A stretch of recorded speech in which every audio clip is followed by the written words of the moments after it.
안녕하세요. 레버리지 랜드에 오신 것을 환영합니다. 2024년 8월 13일 화요일, 오늘의 증시 날씨, 집보중하다.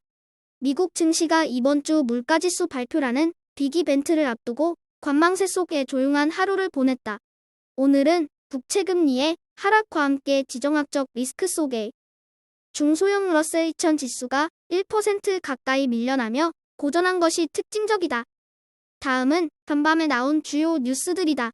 먼저 뉴욕 연은에서 발표하는 3년 후의 기대 인플레이션이 2.3%까지 찍히며 사상 최저치를 찍었다.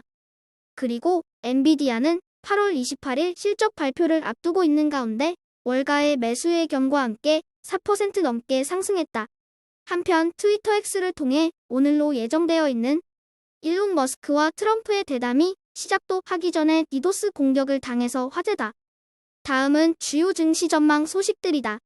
먼저 CNBC는 최근 투자자들의 안전자산 선호 심리가 극대화됐다며 금선물이 역대급으로 오르고 있는 것을 주목했다.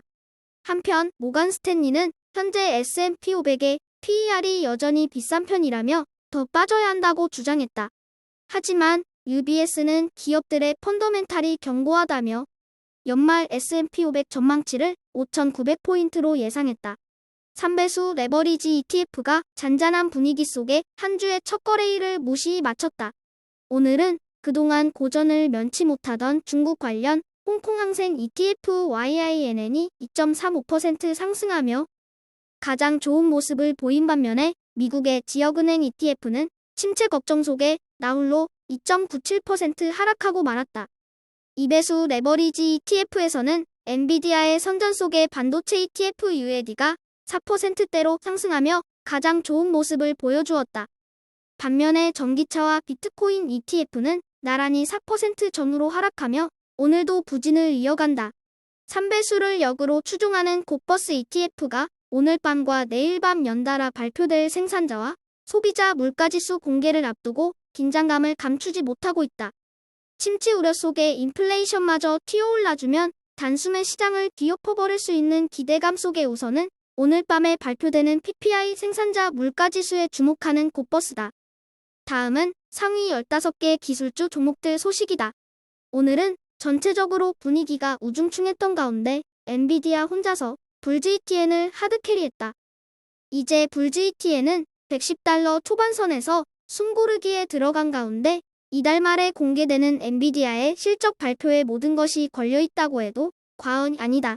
이달 말 8월 28일을 다같이 설레이는 마음으로 기다려보자. 오늘의 추천 종목은 애증의 종목인 리사이클 홀딩스다. 이 회사는 북미 지역 최대의 폐배터리 회사로 레버리지 랜드에서 입에 침이 마르도록 추천했던 종목들 중 하나이다. 하지만 그 결과는 보는 바와 같이 처참하기 짝이 없다. 주식 합병을 단행한 후에도 반토막이 났으며 고점 대비 하락률은 무려 90%를 넘어선다. 더더군다나 최근 들어 전기차에 관심마저 수그러들면서 경기 침체에 대한 우려와 함께 폐배터리에 대해서는 아무도 관심 갖지 않는 분위기다. 거래량도 형편없으며 이미 가지고 있던 사람들도 실망스런 주가 행보에 내다 팔기 바쁘다. 하지만 레버리지 랜드가 누구인가? 남들이 거들떠도 보지 않을 때 주부담고 남들이 환호할 때 의심하는 또라이 같은 근성으로 여기까지 왔다. 이렇게 빠졌는데 안 담는 것도 예의가 아니다.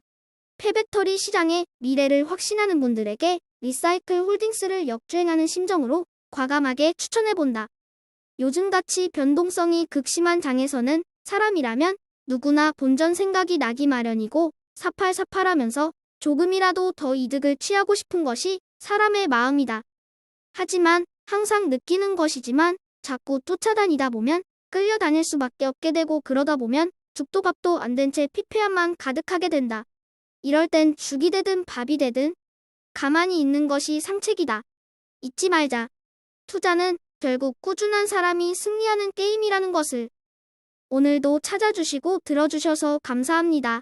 그럼 내일 더 좋은 모습으로 찾아뵙겠습니다. 즐거운 하루 되세요.